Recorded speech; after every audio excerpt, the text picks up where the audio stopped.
আসসালামু আলাইকুম guys, target ভ্রমণ পাহাড়ি ঝর্ণা এটা হচ্ছে 9 নম্বর পার্ট এবং 6 নম্বর ব্লগের আমাদের সর্বশেষ পার্ট হচ্ছে এটা। তো আজকের এইখানেই আমাদের পাহাড়ি ঝর্ণাটার ব্লগটা শেষ হয়ে যাবে। তো ফেনীবাসী এবং মিরসরাই যারা আছেন এবং যারা আজকের এই জায়গাগুলোর মধ্যে আসছেন বা এখন পর্যন্ত যারা এই পাহাড়ে এইসব জায়গার মধ্যে আসছেন, এই জায়গাগুলো চিনেন, দেখছেন, সরাসরি এই জায়গার মধ্যে ভ্রমণ করছেন, ছবি তুলছেন, ভিডিও করছেন, অবশ্যই আপনারা বেশি বেশি করে আজকে কমেন্টস করতে হবে, শেয়ার করতে হবে এবং যারা ফেনীবাসী আছেন আপনাদের জন্য অবশ্যই সর্বশেষ পর্যন্ত দেখতে হবে ভিডিওটা। বাংলাদেশের যারা যারা আজকের এই ভিডিওটা দেখতেছেন দেশ বিদেশ থেকে, সবাই অবশ্যই শেষ পর্যন্ত দেখবেন, কারণ সর্বশেষে এই ভিডিওটার শেষে অনেক বিনোদন আছে যা দেখলে আপনারা আসলে পুরো আশ্চর্য হয়ে যাবেন, যে আসলে আপনারা অনেক ভালো একটা বিনোদন পাবেন আশা রাখছি। তো এই জায়গাগুলো আমরা ভ্রমণ করে আসলে অনেক কিছু জানতে পারছি, আমাদের অনেক অনুভূতি এখানে জাগছে। যাই হোক, আপনাদের সাথে আমাদের অনুভূতি, আমাদের ফিলিংস সম্পর্কে সবকিছু আপনাদেরকে আজকে জানাবো,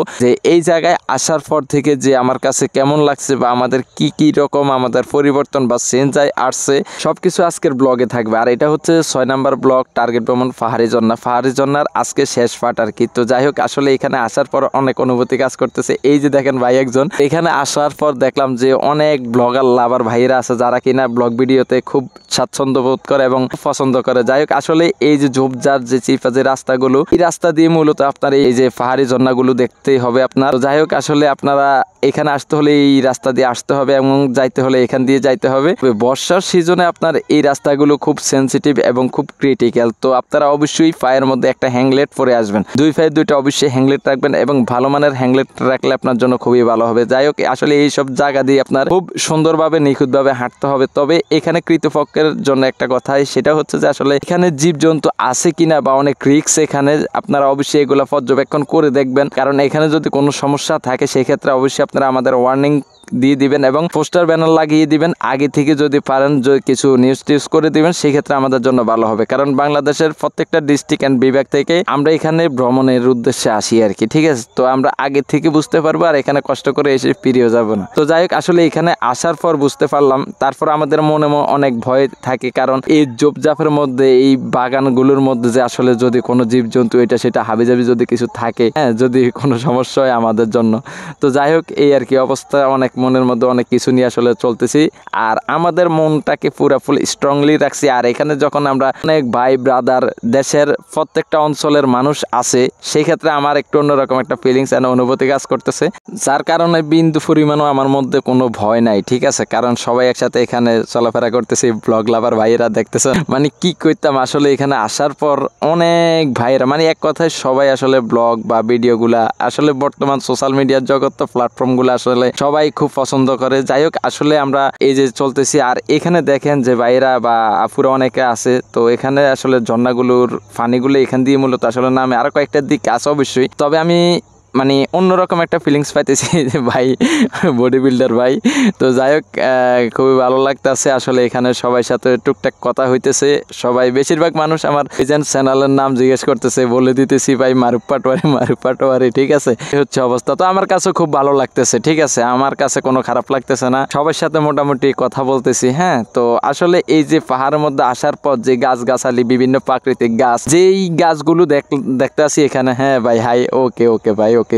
তো এখানে আসার পর যে গাছগুলা দেখতেছি, এইসব গাছগুলো আসলে গ্রাম অঞ্চলের দিকে একদম দেখি না বললেই চলে আর কি, নাই। ঠিক আছে, তো আসলে এই পাহাড়গুলা আছে বলে এখনো আমাদের অনেক কিছু, অনেক প্রাচীন কালের অনেক কিছু আসলে এখনো আছে এবং যেগুলো আমরা ইনশাল্লাহ ভবিষ্যতে দেখতে পারবো, আমরা দেখতে যাবো। তো অবশ্যই যত রকম রিস্ক এন্ড ভয় থাকুক না কেন, আমি মনে করি যে এইসব পাহাড়ের মধ্যে আসা আমাদের পক্ষে মানে দরকার, প্রয়োজন, একদম 100% প্রয়োজন। সবাই আমরা যারা আছি, সুস্থ আছি আলহামদুলিল্লাহ, মহান আল্লাহ তাআলার অশেষ রহমতে, মহান আল্লাহ তাআলার এই যে নিয়ামতগুলো অবশ্যই আমরা দেখা দরকার এবং এগুলার মধ্যে আমাদের আসা দরকার, ভ্রমণ করার দরকার। তার কারণ হইলো যে মহান আল্লাহ তাআলার পুরা দুনিয়ার মধ্যে এত সুন্দর সুন্দর নিয়ামত দেওয়া আছে, এই নিয়ামতগুলো আমাদের শরীরের, আমাদের মনের একটা চাহিদা, একটা রিজিক আছে। হ্যাঁ, তো যেগুলো হচ্ছে আমাদের উপরে একদম পুরা ফুল বলতে গেলে যে একটা ওয়ারিশ সাফাই দেওয়া হয়েছে, যেটা আসলে আমি মনে করি যে এইসব জায়গার মধ্যে আসা দরকার। যাই হোক, এখানে আসার পর হয়তো বা আমার যদি টুকটাক কোনো কোনো ভুলভ্রান্তি হয়ে থাকে ক্ষমা প্রার্থী, সকলে আমার জন্য দোয়া করবেন। আর ভুল হলে অবশ্যই আমার ভুলগুলো ধরিয়ে দিবেন, কারণ ভুল করলে যদি ভুলগুলো আমি বুঝতে পারি সেই ক্ষেত্রে আমার সম্মান কমবে না, সবসময় সম্মান বাড়বে। যাই হোক, এখানে আসার পর একটা মানে শুইলাম, এটার উপরে শোয়ার পর মানে কি যে ভালো লাগতেছে ভাষায় প্রকাশ করার মতন না। ঠিক আছে, এত জার্নি এত পরিশ্রম করার পর এখানে শোয়ার পরে সেই ভালো লাগতেছে। তো যাই হোক, আমাদের এই যে বিভিন্ন মাল সামানাগুলো এখানে রাখলাম, ব্যাগ ট্যাগ যা আছে সবকিছু এখানে রাখার পর এখন এগুলো কার্ডগুলো বুঝাই দিয়ে এখন এগুলো আমরা বুঝে নিলাম আর কি। ঠিক আছে, তো আমরা এখন প্রায় এখানে চলে আসলাম। এই যে আমরা এখান থেকে এখন সরাসরি সরাই যে ইয়েতে ওই যে বাস স্ট্যান্ড বা বাজার বলতে পারেন, ছোটখাটো এখানে একটা বাজার আছে, মানে এই পাহাড়ের দিকে আসার সময় একটা বাজার পরে আমরা এখন ওই দিকে যাবো আর কি। তো তার আগে আমাদের ফ্রেশ হতে হবে। ঠিক আছে, আমাদের গোসল করা লাগবে, তবে এখানে আশেপাশে ওইরকম গোসল করার মতন ওইরকম পুকুর বা মানে ফ্রি একটা জায়গা পাই না। এই যে চলে আসলাম প্রায় অনেক দূর আসার পর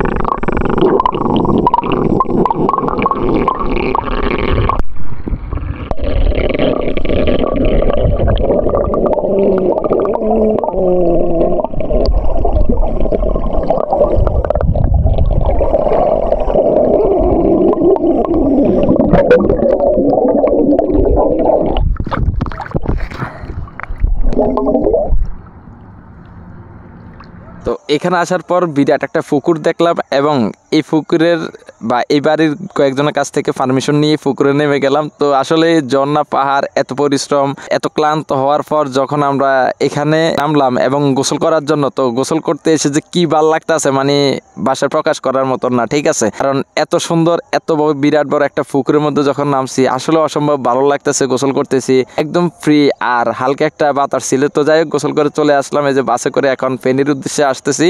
তো মিরসরাই থেকে যখন ফেনীর উদ্দেশ্যে রওনা দিলাম, আর এদিকে যে রাস্তা আর চারিদিকে যে পরিবেশটা অসম্ভব সুন্দর। ঠিক আছে, অসম্ভব সুন্দর, মানে কি কমু ভাষায় প্রকাশ করার মতন না। ঠিক আছে, তো আসলে এই যে যাইতেছি আর সুন্দর একটা বাতাস আর সময়টা ছিল গরমকাল। ঠিক আছে, এই কারণে অন্যরকম একটা অনুভূতি এন্ড ফিলিংস কাজ করতেছে আর অনেক ভালো লাগতেছে। চলে আসলাম এই যে ফেনী আসার পর আরো অস্থির ভালো লাগতেছে, একদম পুরো রেল লাইনে আছি এখন বর্তমানে। আমাদের হাজীগঞ্জের রেল লাইনের জন্য অপেক্ষা করতেছি।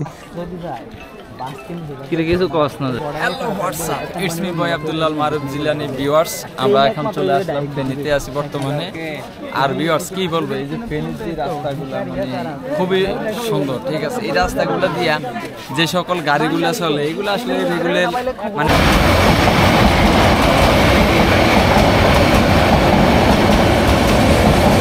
গাইস, কাজ দিয়া যখন ট্রেন যায় মানে কি কইতাম, অসম্ভব সুন্দর অস্থির।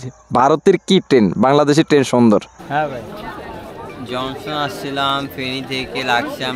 Hello WhatsApp, it's me boy Abdullah Maruf Jilani. Guys আমরা এখন চলে আসলাম ফেনীতে, কারণ এই ফেনীতে যে রাস্তা করা হয়েছে দেখুন, এই রাস্তার মধ্যে দিয়ে সারা দিন ভর রাত পুরা 24 ঘন্টা অসংখ্য অসংখ্য বাস হানিফ শ্যামলী আপনাকে ব্লগ খুব ভালো লাগে। কোন জায়গা দিয়ে ডিস্ট্রিক্ট ট্রাক চলে? এই যে রাস্তা দিয়ে এখান দিয়ে বলে বাস চলে, ওনার কথা এখান দিয়ে বাস না, এই যে দুই রেল পাতে দুটো মোটরসাইকেল চলে। মোটরসাইকেল মোটরসাইকেলের ডিলারশিপ হচ্ছে আমি নিছি, আর হচ্ছে এই যে আব্দুল্লাহ মারুফ জিলানী নিছে, এক ক্যাটাগরি। ঠিক আছে। তো যাই হোক, কেউ এগুলা সিরিয়াসলি নেবেন না, কারণ আমরা এখন এখানে একটু বিনোদন করতেছি আর একদম ফানি টকিং করতেছি। যাই হোক, আসলে খুব ভালো লাগতেছে আর অস্থির প্লেস। আর যে পরিবেশটা বিকাল বা সন্ধ্যা মুয়া, এই পরিবেশটা অসম্ভব সুন্দর, কি বলবো।